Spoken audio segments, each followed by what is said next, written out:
ছবি তুলিস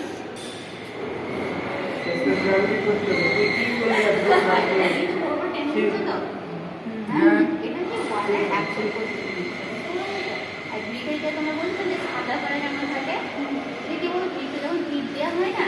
কোনো কিছুর উপর ক্লিপ দিলে গিয়ে তার যে প্যাকেটগুলো হতে হবে তার সাথে একটা কোনো মিশ্রণ করলে হোয়াইট করতে হয় তো সেটাই ডাস্ট তৈরি করা হয় ডাস্ট তৈরি করা হয় সব থেকে সিলিকন কারণ তোমার লাইন থাকে সব কিছু মিশ্রণ অ্যালুমিনিয়াম কম মিশে তখন এই এটা একটা পরিমাণে বেশি দেবে বুঝতে পারলে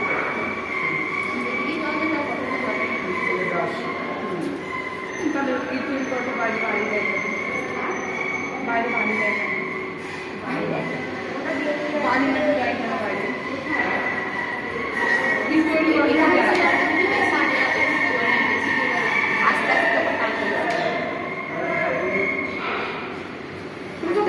বাইরে না ওই যে ওই এটার মধ্যে কাপড় জিনিসের মধ্যে